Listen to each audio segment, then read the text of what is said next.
अकोला महानगरपालिकेच्या सर्वसाधारण सभा होती, पण यामध्ये पत्रकारांना प्रवेश न दिल्यामुळे पत्रकार या ठिकाणी आक्रमक झालेले आपण बघू शकतो की या ठिकाणी त्यांनी सभागृहाच्या बाजूला ठिय्या आंदोलन सुरू केलेलं आहे। सर्व पत्रकार या ठिकाणी जो आहे त्यांनी या ठिकाणी ठिय्या आंदोलन सुरू केलेलं आहे। होऊ शकतं की या ठिकाणी पत्रकार आक्रमक झालेले आहे की आम्हाला सभागृहात प्रवेश देण्यात यावा, त्यांनी अशी मागणी केलेली आहे। होऊ शकतं की नेहमी दरवेळेस या ठिकाणी सभेमध्ये पत्रकारांना प्रवेश दिला जात नाही, तर त्यांना आज ते आक्रमक झाले की आम्हाला प्रवेश देण्यात यावा, त्यांनी ठिय्या आंदोलन सुरू केलेलं आहे। आपल्यासोबत या ठिकाणी काही पत्रकार आहेत, तर मला सांगा तुम्ही ठिय्या आंदोलन सुरू केलं काय मागणी आहे का? नमस्कार। आज महापालिकेमध्ये सर्वसाधारण सभा आयोजित केली आहे।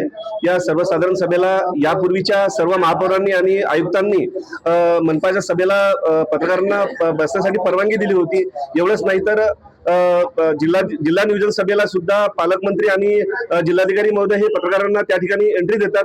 मग महापालिकेला काय प्रॉब्लेम आहे पत्रकारांचा?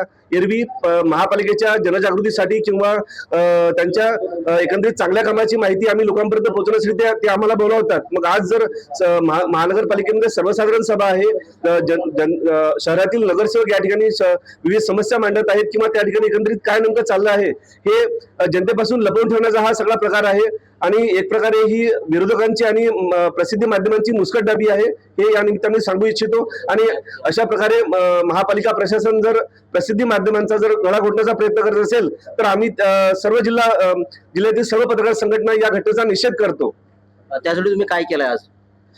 आज या ठिकाणी आम्ही मनपा सभागृहाबाहेर आम्ही ठिय्या आंदोलन केले आहे आणि जोपर्यंत महापौर महोदय किंवा आयुक्त साहेब या ठिकाणी येणार नाही तोपर्यंत आम्ही इथून हटणार नाही।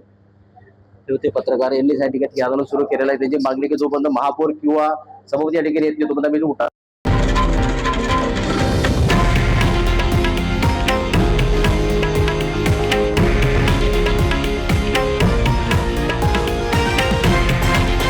हे आहे देशातील नंबर 1 न्यूज नेटवर्क आणि आपण पाहत आहात TV9 मराठी, एकमेव।